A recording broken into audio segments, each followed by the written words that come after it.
Això va ser, i era, un pirata que tenia por a la mar. Era un pirata gran, tenia barba, un pegat a un ull i una pota de pal. I, clar està, també tenia una ullera de llarga vista per veure totes les coses que passaven a la mar. Vivia un vaixell pirata al mig de la mar, però mai es ficava dins de l'aigua, perquè li donava molta por. Un dia, quan estava buscant la seva illa amb la ullera de llarga vista, li va caure a la mar i el pirata, molt nerviós, a buscar-la començar. Botant les ones va aparèixer un dofí. «Què estàs buscant?», preguntà el dofí. «La meua ullera de llarga vista», digué el pirata amb cara de por.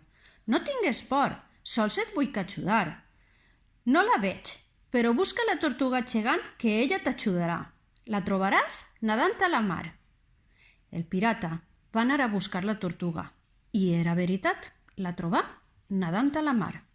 «Què estàs buscant?», preguntà la tortuga. «La meua ullera de llarga vista», digué el pirata amb cara de por. «No tingues por, sols et vull ajudar. No veig molt bé, però conec un cavall marí que t'ajudarà. El trobaràs nadant a la mar». El pirata va anar a buscar el cavall marí i era veritat, el trobà nadant a la mar.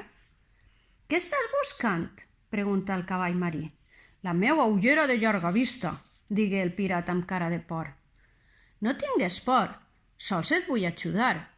Sé qui ho pot trobar, però m'has d'acompanyar al fons de la mar», digué el cavall marí. «Però jo no sé nadar i em dóna molta por», digué el pirata. «Jo t'ensenyaré i veuràs que bonic que és el fons de la mar», digué el cavall marí. «Molt bé, ho intentaré», respongué el pirata. I junts començaren a nadar al fons de la mar. Mentre nadaven, el pirata va veure quants animals i plantes vivien al fons de la mar. Tot era molt bonic i ja no li donava tanta por. Després de nadar molt, arribaren al fons de la mar i trobaren un animal amb 8 potes i un cap molt gran. Ah! I agafat a una de les seues potes tenia la ullera de llarga vista. «Senyor polp, vinc a buscar la meua ullera de llarga vista», digué el pirata. «Ara la tinc jo i puc veure moltes coses amb ella», digué el polp.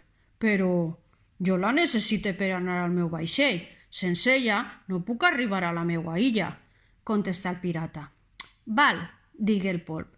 «Et dono la teua ullera de llarga vista perquè he vist que has sigut molt valent. Me la deixaràs alguna volta?» «Clar, ara ja no tinc por a la mar i segur que us vinc a visitar», respongué el pirata. I així va ser com el pirata va perdre la por a la mar, perquè si ho intentes i et deixes ajudar, tota la por que tingues podràs superar. I conte contat, el conte de la mar s'ha acabat.